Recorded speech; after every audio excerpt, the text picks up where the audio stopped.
Okay, we're live. Okay, good morning, everyone. Welcome to the Kinnickinnic Native Plant Society's May 22nd program. It's going to be Lake Pend Oreille Waterkeeper, keeping our lake swimmable, fishable, and drinkable for future generations, presented by Steve Holt, Executive Director of the Waterkeeper. So let me just give you some announcements about things that are coming up with the Native Plant Society. June 5th is our plant sale at Lakeview Park in Sandpoint in the Arboretum next to the Bonner County History Museum. You all know that location. That's from 9 to 1 o'clock, and the sale will feature plants from the Cedar Mountain Perennials, the Wilson's Cedar Mountain Perennials, and native seeds from the Snake River Seed Cooperative, in addition to some handcrafted items. And there will also be a bake sale with homemade goodies and coffee available. And the museum is offering a free admission day. So take part in that. That'll be fun. And then on June 10th and June 12th, June 10th is a Thursday, June 12th is a Saturday, Derek Antonelli, the president of the Calypso chapter of the Idaho Native Plant Society, is offering a fern-focused plant walk at Lost Lake Mineral Point area. And we're taking registration for that. I will put in the chat box my email, and then you can just, if you haven't and want to join in these plant walks, you can email me and I'll put you on the list before it fills up. We're kind of trying to cap it at about 12 people each day. Okay, so let me introduce Steve today. Steve first moved to Sandpoint in 1993. He was attracted to this beautiful Lake Pend Oreille. Like many of us that grew up along the Pacific coast, we love the water here as much as we love the coastline.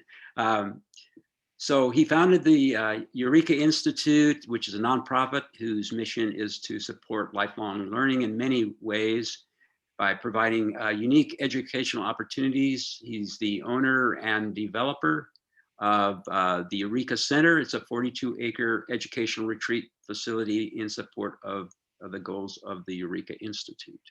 He's also a founding member of the Bonner County Aquatic Invasive Species Task Force. That's a group comprised of federal, state, and local officials tasked with advising the Idaho Department of Agriculture on best management practices for aquatic weed control, which we know can be a problem on our lake. He's also a founding member of the Lake Pend Oreille Waterkeeper and has worked with the organization since its inception. And the Waterkeeper, Lake Pend Oreille Waterkeeper, was founded in 2009. And it's tasked with protecting the water quality of Lake Pend Oreille Clark Fork Watershed for future generations through education, community engagement, and advocacy. And Steve will tell us all about all the things that the Waterkeeper does for us. So Steve, the time is yours. Okay, well, thanks everyone. I appreciate the opportunity to talk to everybody. I saw a lot of familiar faces out there, or names pop up on the screen. So hi to you all who know us. And hopefully this won't be too redundant for a lot of you that know us. Let's see, so now I'm gonna try and share my screen here, I guess. Preston, I just sort of like lost, there we go.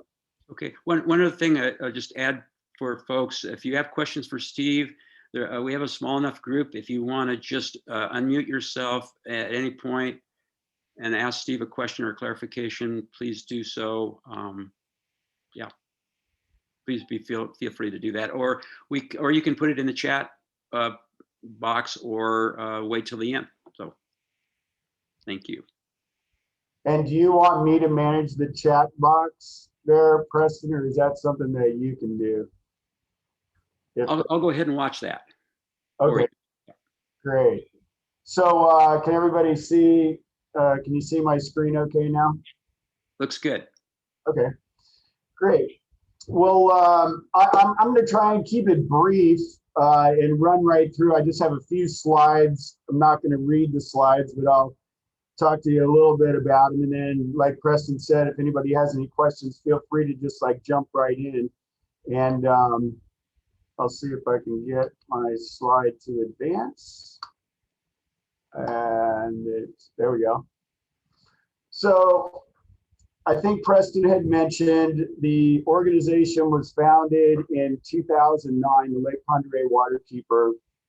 There was a group of us that actually started working together in 2006. And that issue that we were working on then, many of you may know, was the state of Idaho had appropriated $12 million to combat Eurasian water milfoil. And Lake Pend Oreille was in their sights, and we definitely had a Eurasian water milfoil problem. And the solution for them at that time was essentially, hey, we're going to go out there and essentially nuke it with 2,4-D. The more we started to understand the issue of milfoil across the United States, we realized that there wasn't a state that had successfully eradicated from milfoil from their water bodies ever. But somehow the state of Idaho had decided that we were the state of Idaho and we were going to eradicate Eurasian water milfoil, and we were going to hit it hard. And there was a lot of people that were really upset at the time. And so from that, we got together with ISDA and the county and the Department of Lands and all, Army Corps of Engineers and the other stakeholders, and we created the Bonner County Aquatic and Invasive Species Task Force, which I served on for a number of years. Dave Hussey, who's a current board member, also served on that. And we were able to, I'd say, tone back the approach, and we're able to have them consider the program, more carefully. But at the end of the day, they ended up spending, I think, 6 of the $12 million that they had allocated for the entire state on Lake Pend Oreille, and really to no avail. And so the herbicide approach to aquatic invasive species is one that needs to be repeated. I'm hearing like an echo coming through there, Preston. Am I sounding okay, or? I heard that too, and then you sound okay now, though. Okay, sounds good. So anyway, that was from that effort, we decided to formalize our group, and that's when the Lake Pend Oreille Waterkeeper was founded. And so we were founded in 2019. We still have 2 of the 4 board members, our original board members. Dave Hussey was a founding member, Chris Hecht, and myself. We've since been joined by Gray Henderson, who many of you may know from the Water Quality Monitoring Program, and Charles Burke, who's a recent member, is a retired educator who lives at the top of Schweitzer. Our organization is affiliated with the Waterkeeper Alliance, which is a water quality advocacy organization that was founded by Bobby Kennedy Jr. back in 1999. And currently, I believe there are 350 plus waterkeepers worldwide that work with the Waterkeeper Alliance. Essentially, there's I think a lot of confusion as to what the relationship is between a grassroots waterkeeper organization and the Waterkeeper Alliance. The Waterkeeper Alliance's mission is to basically help support groups like ours with expertise, some legal advice. They also give us a quality standard. To join their organization, we have to meet 13 different quality standards for us to be able to use the Waterkeeper branding. Okay, and those standards range from, you need to have a full-time executive director. You have to be, you have to own a boat of some sort, and a bunch of other things to sort of make sure that the organization is legitimate. And we actually pay the Waterkeeper Alliance an annual fee for being able to use their brand. a lot of people feel like there's a monetary association where the Waterkeeper Alliance is actually a funder, and that is just the opposite. Actually, like I said, we actually pay them money. We actually are, one of those standards is to attend a national conference once a year, which we have to pay for. But this national conference, I've been to it several times myself, and it is incredibly inspiring. There are all these waterkeeper organizations from around the world. They are the rock stars of the environmental movement. And every time I go, I come back just thoroughly inspired by the work that they're doing and the dedication that they have to the cause. And I really get juiced from it. It's great. As far as our immediate staff right now, I'm the executive director. Carolyn Knock is our associate director. And for those of you who have met her, she is just a sweetheart of a young millennial, so to speak. I have enjoyed working with her so much. She's so talented. I was talking to Preston a little bit about it before.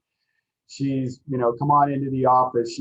She's really great. She's been running our education program and a lot of my communication stuff. And I'm just really, really happy that she's on board. So I'm going to go to the next slide.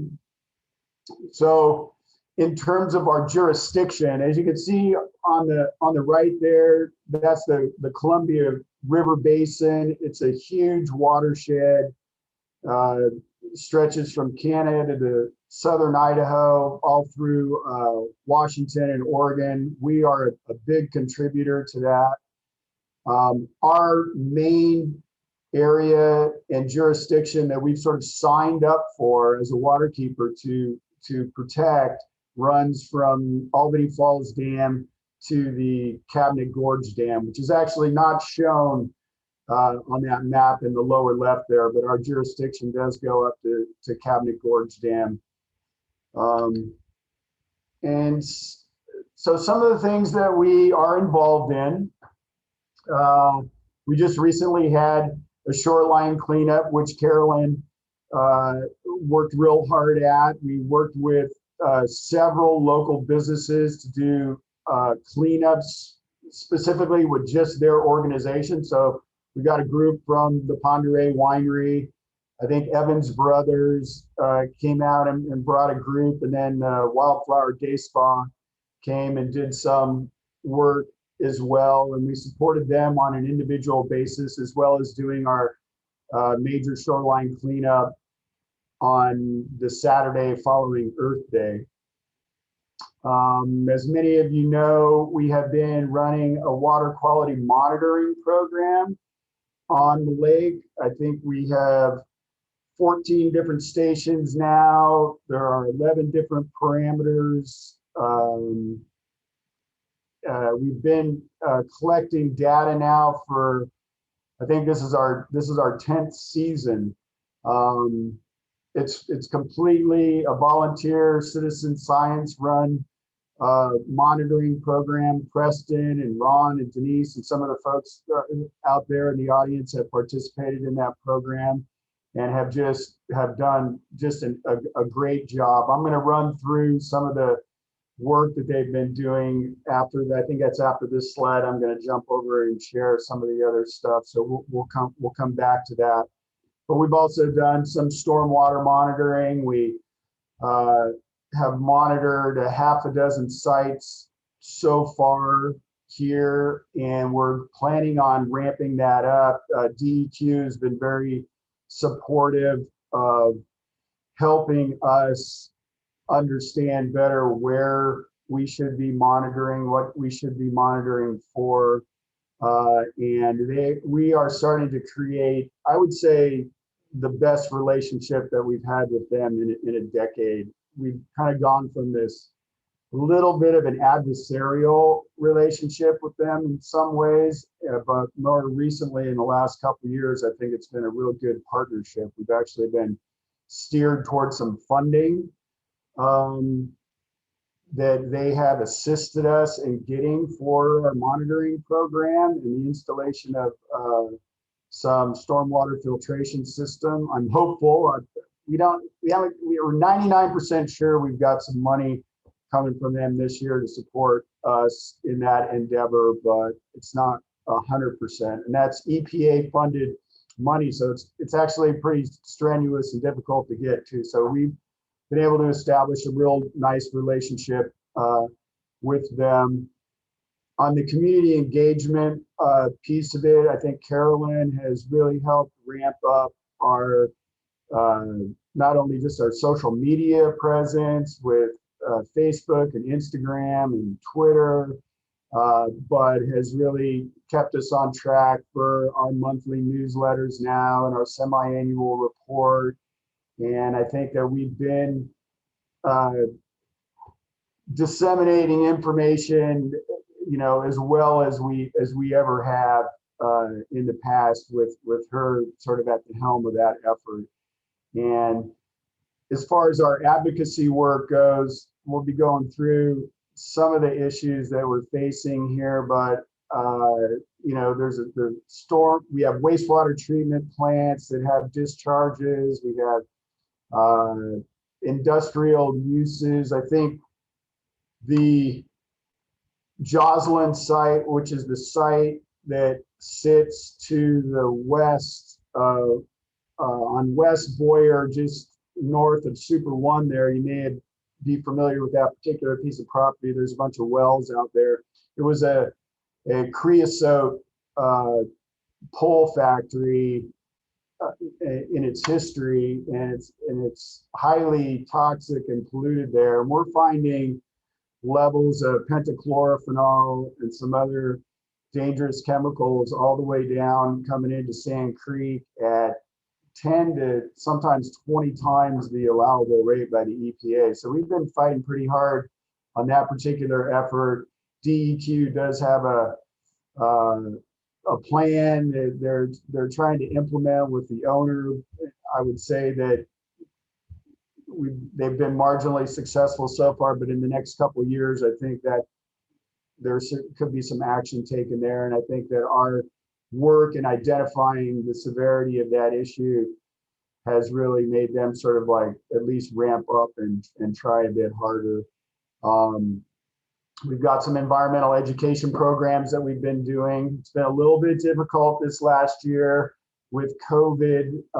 We had a lake model. You can see Carolyn down there on the one slide there. We had a cross section of a lake. We would take that into the classrooms and use it as a tool to teach lake ecology.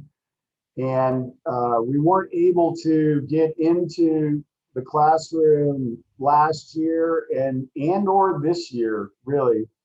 And so we were able to write a grant and got some funding to actually take that program and digitize it, so to speak. And so we actually hired a film crew and an editor, and Carolyn wrote a script, and we are just in the throes of finishing it up. It's pretty exciting, actually. And it went from just a lake model, hour-long or half an hour long sort of presentation to fifth graders to an entire 6-chapter lake ecology education video series with a textbook and a workbook and some worksheets that were given out. So we're really, really happy with how that came out. We're also, some of you who are online right now who are a part of our water quality monitoring volunteer program, you saw we had some people filming out there for one of our training sessions, or both of our training sessions that we ran. And so we're actually going to be compiling some footage from that and putting together a video that shows people the technical aspects of collecting samples and what to do so that our volunteers can actually review that. We'll also give people an opportunity to see what being a water quality monitoring volunteer is really all about. So we'll have those videos available on our website, as well as the Water Summit, which some of you may have attended a couple of years ago. We had Bobby Kennedy Jr. come give a keynote speech.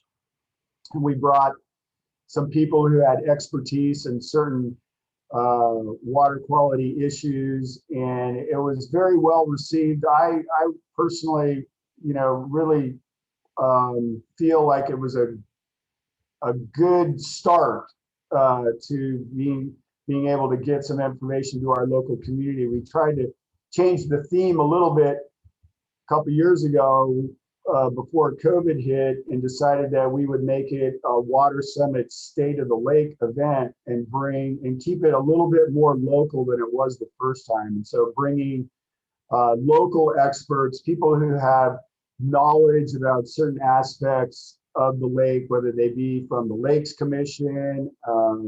Amanda Wilson from the city of Sandpoint, is involved a lot in wastewater treatment and stormwater best management practices that the city's instilling. And so some of those folks, we've got John Jost from DEQ coming to give a talk on drinking water and source water protection. And if anybody out there in the audience has any suggestions for people who understand topics that you would be interested in hearing about, please feel free to touch base and let me know. It's the whole point of the Water Summit is to really get people the information that they're looking for on issues that are surrounding the lake. So moving to the next slide. This is, I talked about this really already. Our monitoring program, volunteers, it runs on a quality insurance protection plan, which is just a document that's sanctioned by DEQ that says that we're sort of doing everything correctly. And we tried it. So now I was going to just jump off and share a couple things on our website. And hopefully I'll be able to pull this off.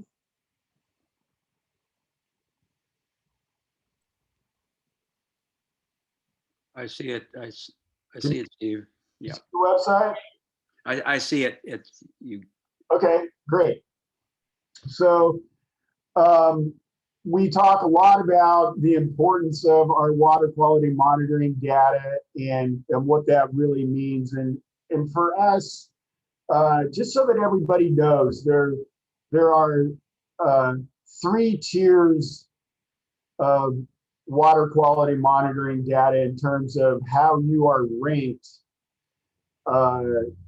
in terms of an organization. And so there's tier 1 data, which is basically the best that you can get. It's DEQ. It's having somebody who's paid. That's it's their job. They have expertise in it. They're following a QAP. They're on board. They get their tier 1 data. And we are following the category of tier 2 data. And the reason for that is because we're working with citizen scientists, volunteers. Other than that fact, we do everything exactly the same as they do.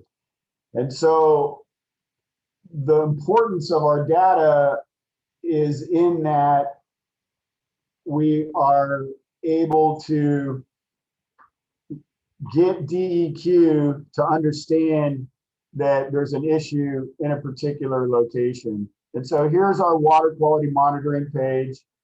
There's your hero, Preston Andrews, in his kayak.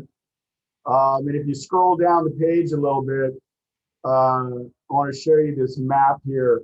And so there are a couple of different ways I'll make this map a little bit bigger here. A couple of different ways to get data. And one of them is you can come over and you can just click on one of our points and it brings up this link over here. And you can click on that. And these things there's a lot of information here. So the graphs themselves take a little bit of time to sort of load up. But here you can see This is all of the information and all the data that we have on the Sandpoint wastewater outflow from 2012 to 2020. So right now we have 8 years of data online, and you can see here's the parameter up here. And so you can scroll down and you can see, I think water temperatures twice. You can see all the different parameters that we test for and where we're at. So then the other way to be able to maneuver along the website is you can come down towards the bottom here, and it says, and here's also a volunteer guide. If anybody's interested in what's really involved in the quality assurance project plan, you can click on those links there. But on this one here, you can view the data based on the parameter here. So before you get to a site, you get to see everything. If you click on this one, let's just click on phosphorus, because that's always one that's problematic in a few different places.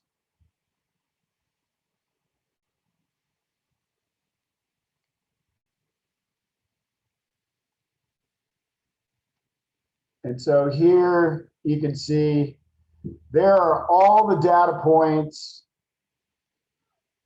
from 2012 to 2020 for all of the months. And so if you wanted to just take and see what things were like in October, you can just click on one of these so that you could, if you understand if certain areas were worse or better at certain times. And then if you click on the same month twice in a row, you get everything coming back. And you can see here, and this is an indicator, we've got Boyer Slough, right, with phosphorus levels that are just like completely off the chart. And when DEQ was notified of this, they immediately, they can't use our data technically to adjust the integrated report, which is a report that the state puts out every year that creates what they call the 303D list, which is a list of impaired water bodies. They can't use our data, but when they see our data looking like that, they immediately go out there and test themselves. And they're currently in the process of writing a new TMDL for Boyer Slough specifically.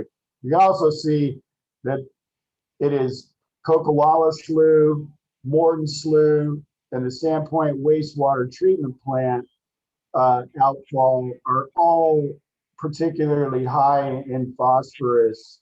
And for those of you who don't know, the river, the Pend Oreille River, was listed as impaired for phosphorus back in 2008. And I think there were a lot of politics at play at the time. And in 2010, they decided that the Tri-State Water Quality Council's data, which they used to base that decision on, did not meet Tier 1 criteria. And so since in 2010, they delisted it for phosphorus. And this is something that we are starting to work with DEQ on again, because its listing will affect the permit application for any wastewater treatment discharge, i.e. in this particular instance, the city of Sandpoint. So that's how you can tool around and get information about our monitoring program. We also got some funding, let's see if I can find it here, this year to do a drinking water page, which I thought was kind of cool. And Carolyn did most of the work, technical work on this part of it, but it's basically a source water protection page. So it's like giving information out on what we can do to protect our drinking water sources. And she created this cool map here where all of these entities here are the ones that are getting drinking water from the lake or the river. And so if you click on one of these, you can click on one, and then over here on the column, it tells you, okay, this is the city of Sandpoint. It gives you exactly where the point is that water's drawn from, if there is one.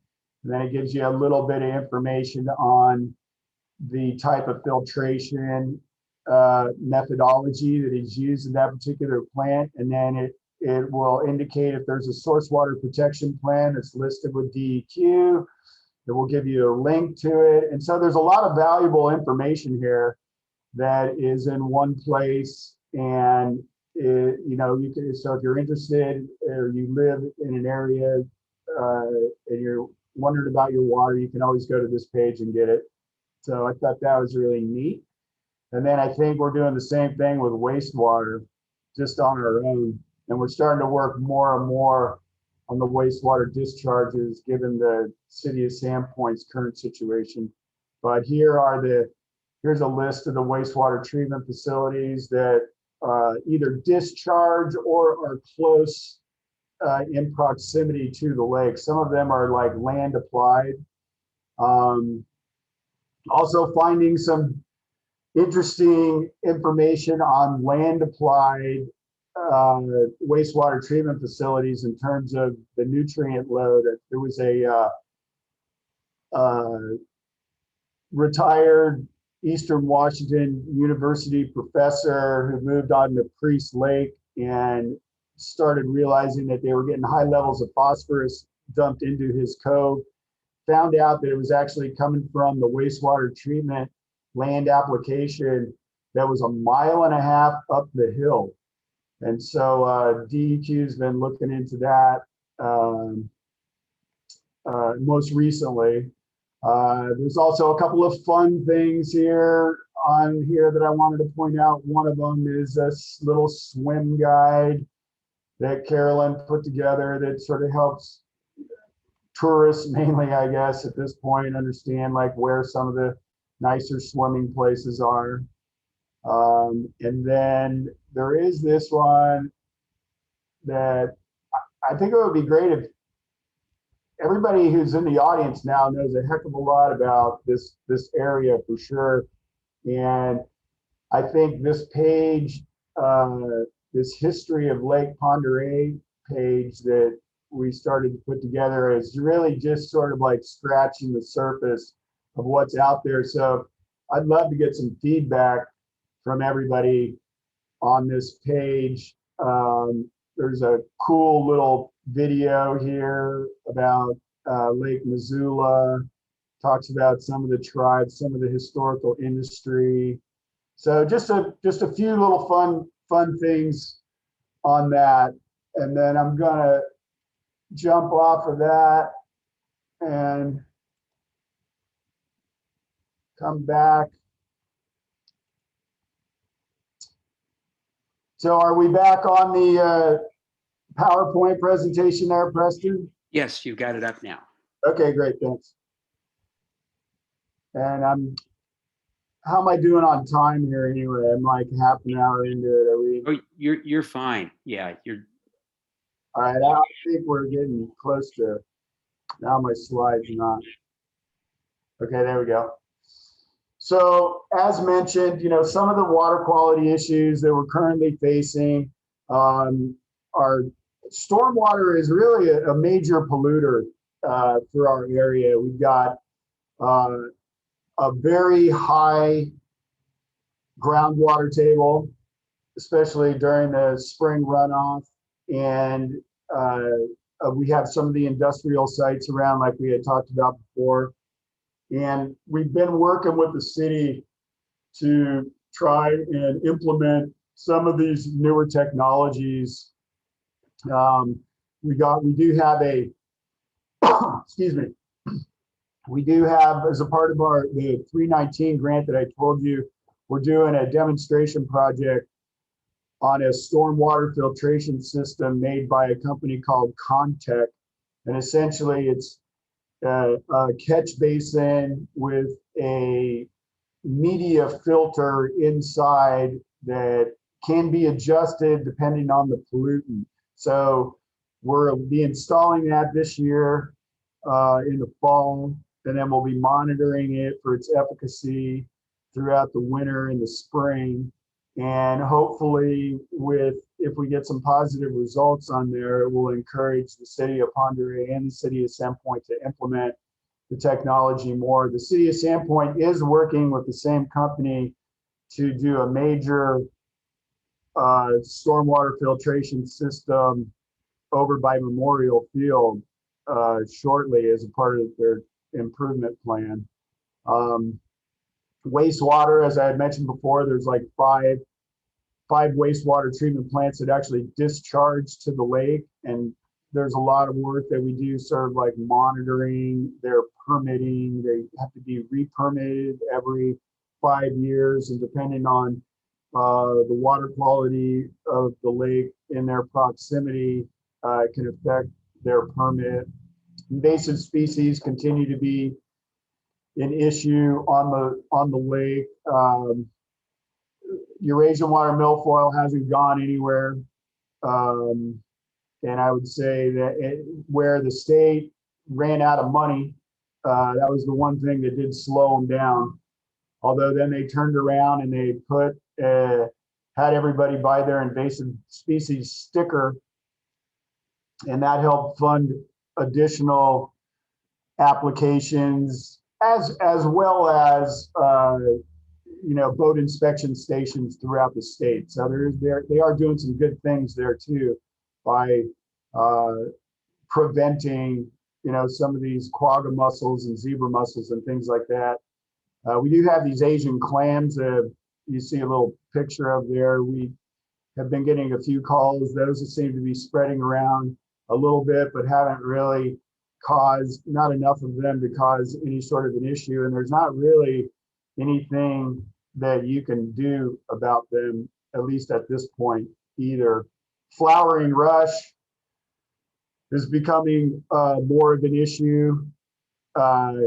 Primarily had come down from Flathead Lake via the Clark Fork River, started an infestation up near Denton Slough, which then has slowly spread, to the southern parts of the lake in various locations. ISDA does have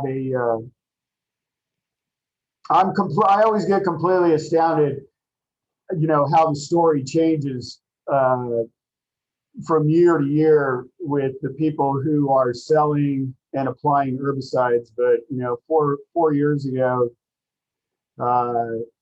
they're going like nothing works on flowering rush. Nothing works on flowering rush. There's no herbicides that work on flowering rush. You got to get out there and pull it by hand. So we're all out there pulling it by hand, and we have these little like flowering rush parties, and they actually had some hand pulling program going. And then all of a sudden they decided, well, we're just going to like dump this same herbicide on there that we've been using for milfoil and see what that does. And then, but what we really have to do is we have to do it literally. The guy who runs the invasive species program at ISDA told me this. He goes, yeah, we're going to put herbicides on it for 5 years in a row just to kind of like knock it back and slow it down, and then we'll pull it. And I mean, I can't make any sense of that. But that's the kind of logic that's going on there, which is like, for me, completely disheartening. But flowering rush is becoming, a bit of an issue. Although I will say, and I'd be interested in hearing what you guys have to say about this, really, because you know more about plants than I do. But it's really an inconvenience issue, or to me, I see people are upset with milfoil because they can't park their boat or swim at their dock. And flowering rush, I think there's just a lot of fear around it. But I'd be interested in getting some feedback from everybody on that one.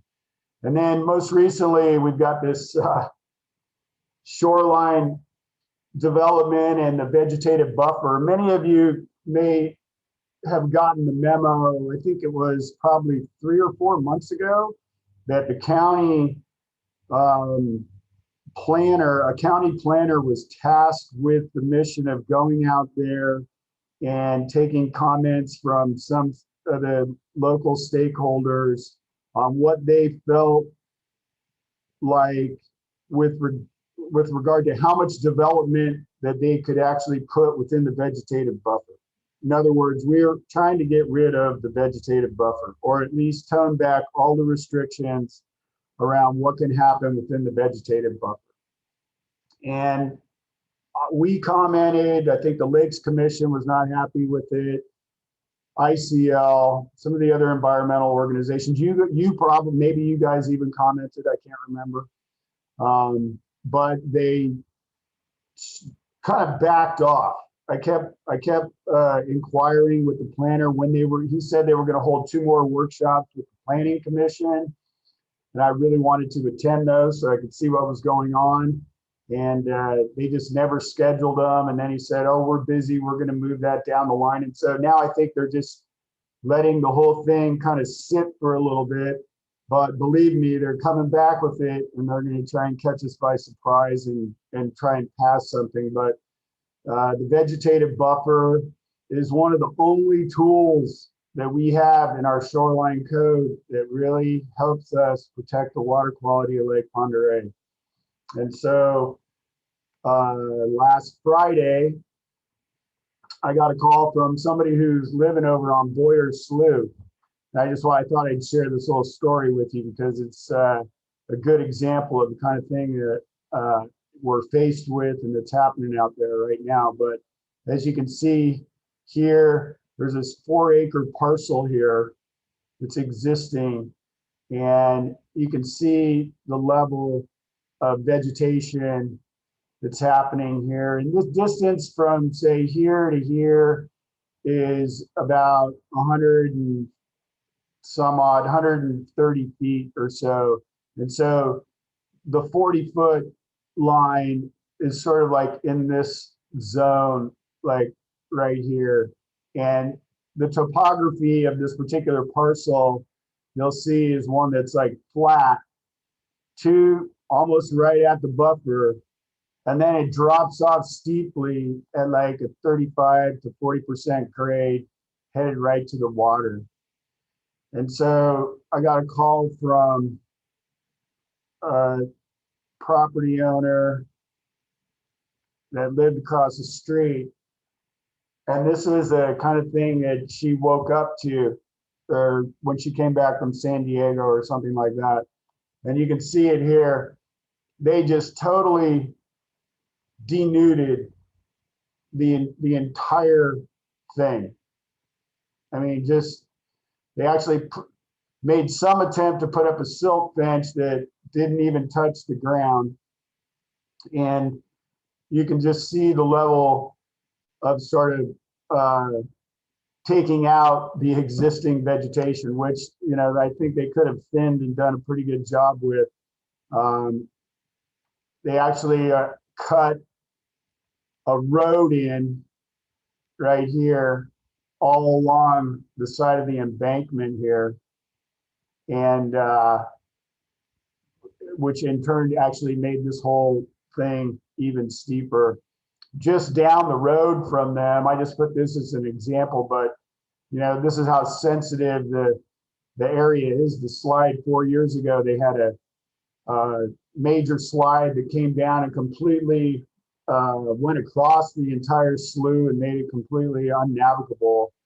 And that was just across the slough, headed to the west, I guess, from this location. So this is like a total disregard for the vegetative buffer. I phoned, immediately went down to the county and told them what was going on.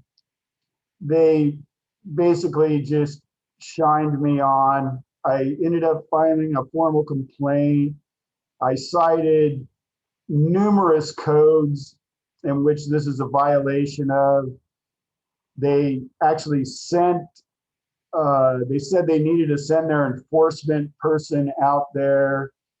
but he was busy and they didn't know if he was going to be able to make it.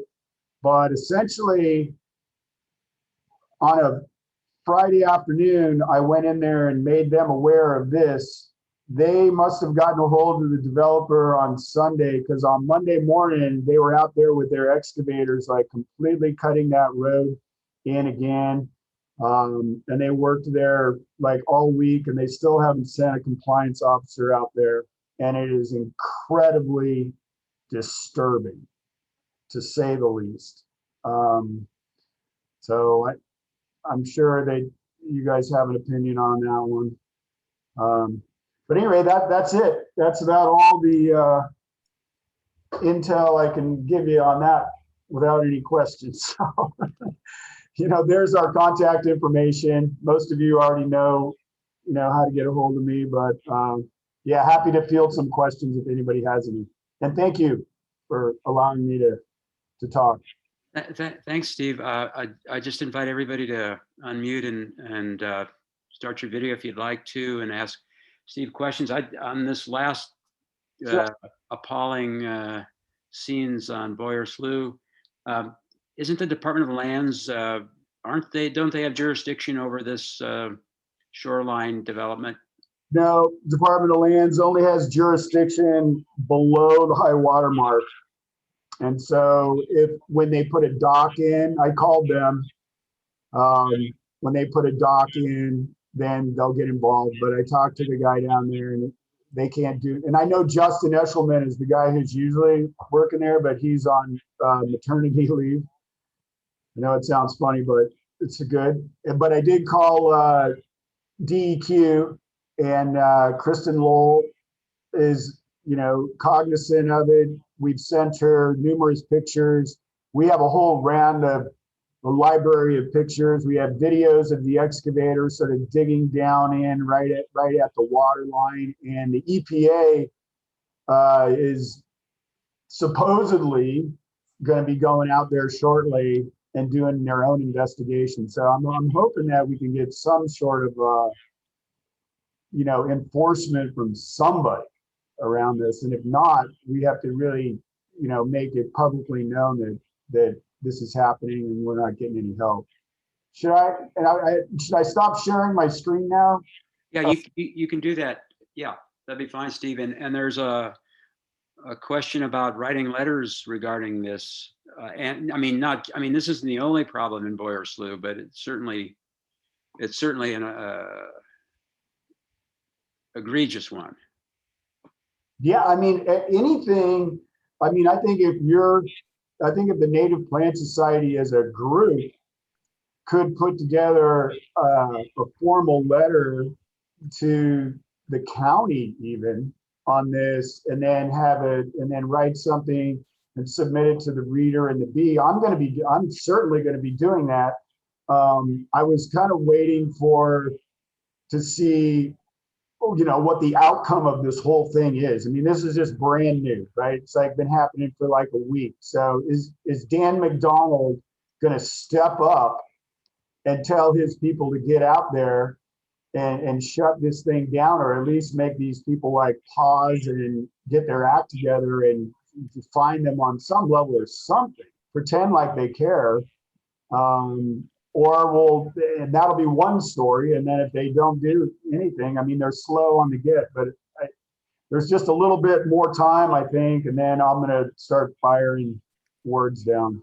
So I would think that other residents on Boyer Slough would be real upset with this, and that they should, as a group, come out strongly against what's going on with that. I don't know. They are. They are. Okay.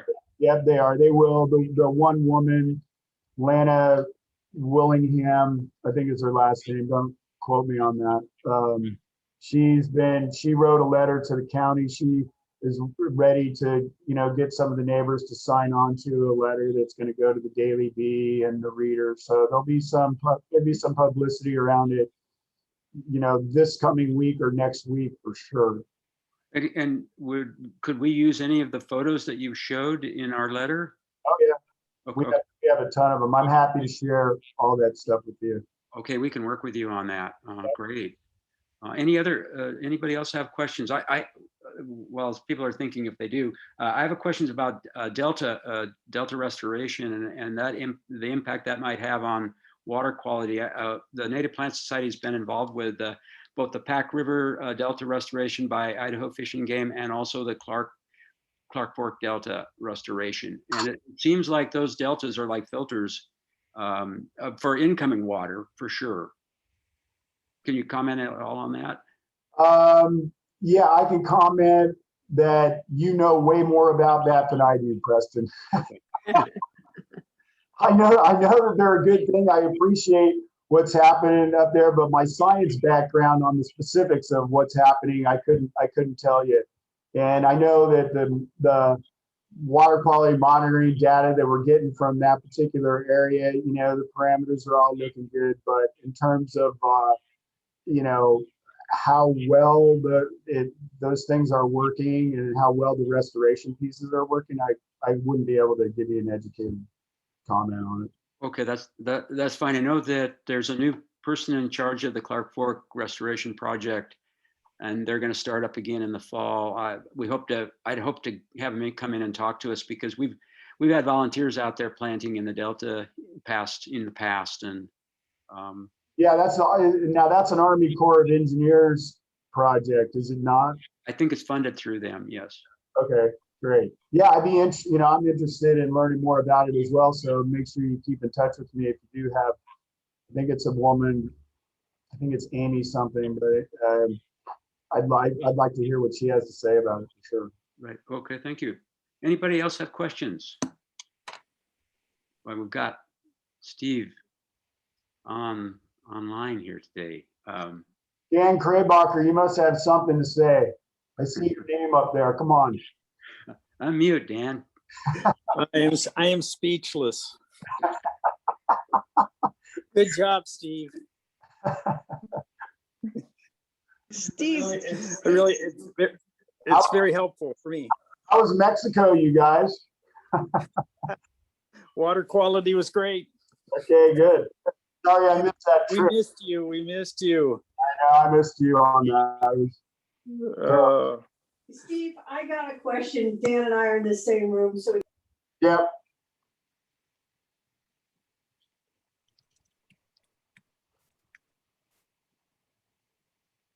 we have all that you need. I noticed the training is coming up here in a week or two.